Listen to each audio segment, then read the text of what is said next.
और भाई देवरिया वाला का हाल चाल बा भाई? आशा करते हैं कि बढ़िया हो बोलो, एकदम शानदार तरीके से मन लगा के पढ़त हो बोलो, और बहुत ईमानदारी से पढ़ाई तुम लोग के जारी रखल हुई है ना।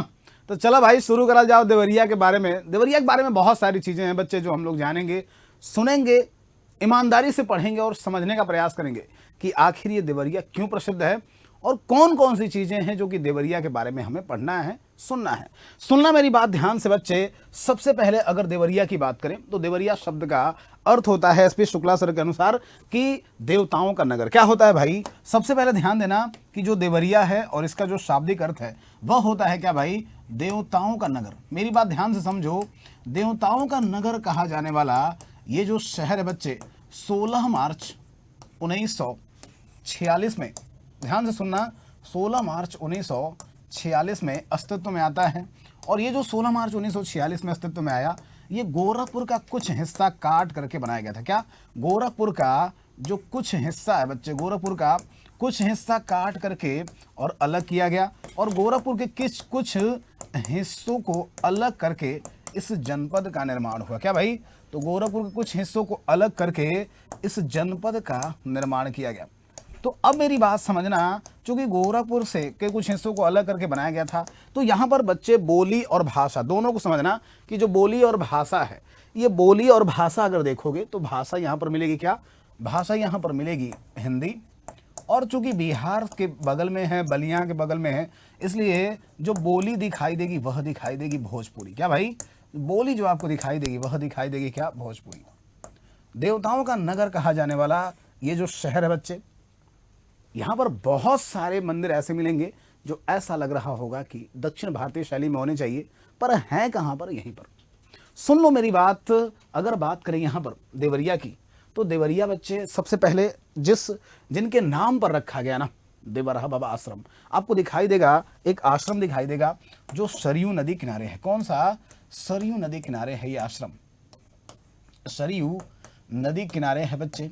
और सरयू नदी के किनारे इस आश्रम को अगर आप देखोगे, सरयू नदी किनारे ये जो आश्रम है, इस आश्रम को आप देखोगे तो इस आश्रम की विशेषता जो मिलेगी वो यह मिलेगी भाई कि सरयू नदी किनारे स्थित ये जो आश्रम है, ये आश्रम देवरहा बाबा का है। साथ ही साथ में देवरिया जो नाम है ना, मान्यता है कि इन्हीं के नाम पर रखा गया। हालांकि एक देवरही देवी का भी मंदिर आपको यहाँ पर मिलता है, पर यहाँ पर जो नामकरण है ना देवरिया का, वो इन्हीं के नाम पर मिलेगा।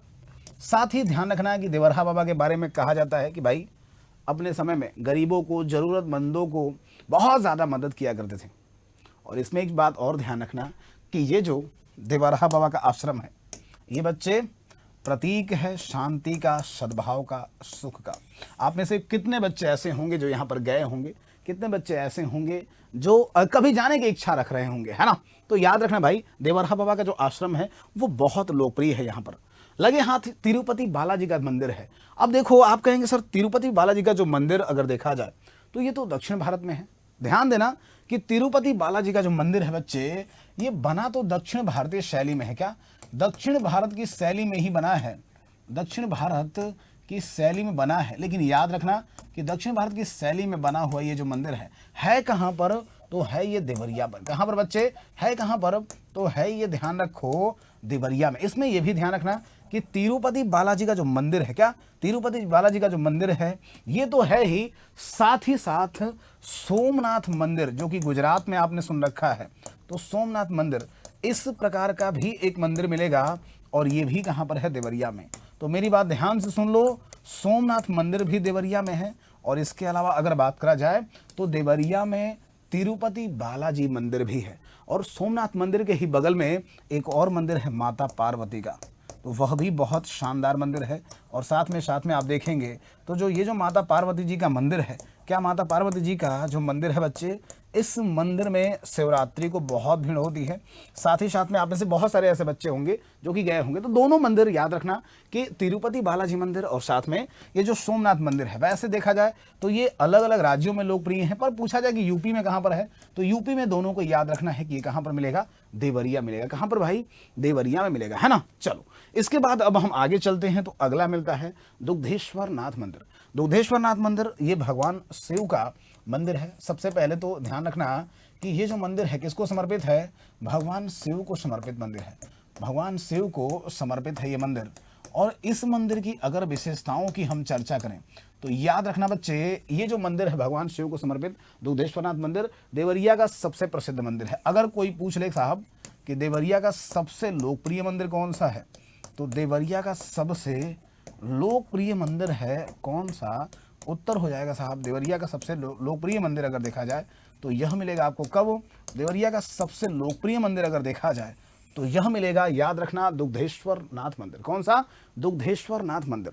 इसके बाद से अगर बात करें दुग्धेश्वर नाथ मंदिर शिव मंदिर है, मैंने बताया भी आपको। अगर आपसे कोई पूछ ले ठीक है भाई दुग्धेश्वर नाथ मंदिर ये जो शिव मंदिर है अगर देखा जाए तो कहाँ पर पड़ता है, तो देवरिया में एक तहसील है रुद्रपुर तहसील। कौन सी? देवरिया में एक तहसील है बच्चे रुद्रपुर तहसील, वहीं पर ये पड़ेगा। देवरिया में एक तहसील है कौन सी? रुद्रपुर तहसील।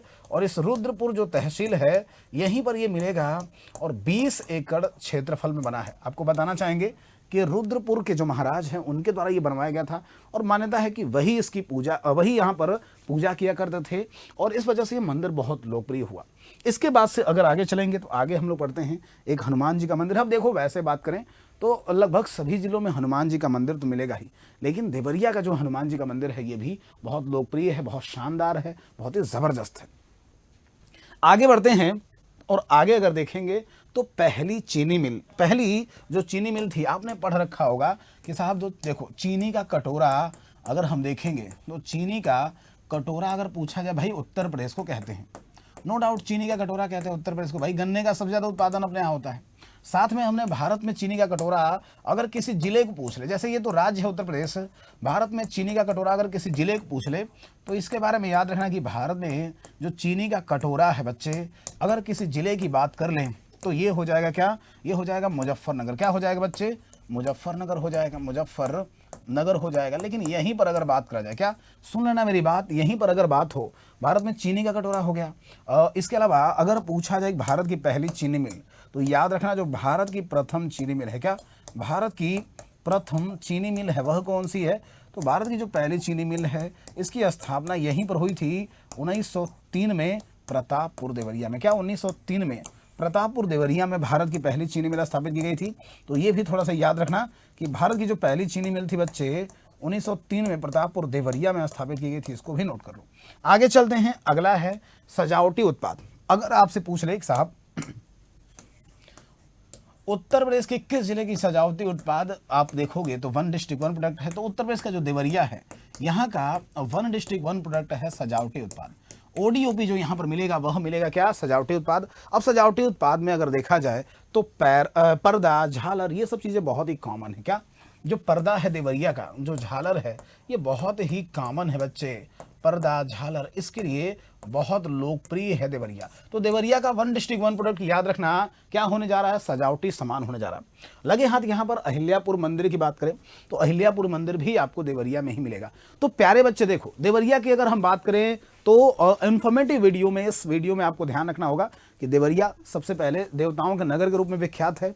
यहाँ पर तिरुपति बालाजी का एक मंदिर है, साथ में सोमनाथ मंदिर भी है, दुग्धेश्वर आप देखेंगे नाथ मंदिर ये बहुत लोकप्रिय है। बाबा राघव दास की कर्म भूमि रही है देवरिया। अभी देखो डेवलप हो रहा है धीरे धीरे, बहुत सारे काम हो रहे हैं और अभी तो बीच में देवरिया में भाई साहब वाटर पार्क भी खुला था जिसमें आप युवाओं ने बहुत ज़्यादा आनंद लिया होगा। आशा करते हैं कि आप सभी लोग बढ़िया होंगे। ध्यान रखना बच्चे कि दीपावली इन दिनों ट्रिपल धमाका चल रहा है उत्कर्ष परिवार में, तो इसका लाभ लेना न भूलिएगा क्योंकि इसमें आपको मिल क्या रहा है भाई, तो उत्कर्ष ऐप के सभी ऑनलाइन कोर्सेज पर 90% तक का डिस्काउंट, साथ में 3 महीने की एक्स्ट्रा वैलिडिटी और साथ ही साथ याद रखना कि आपको उस संबंधित कोर्स का जो लाइव फ्रॉम रिकॉर्डेड कोर्स है वो भी आपको मिलने वाला है।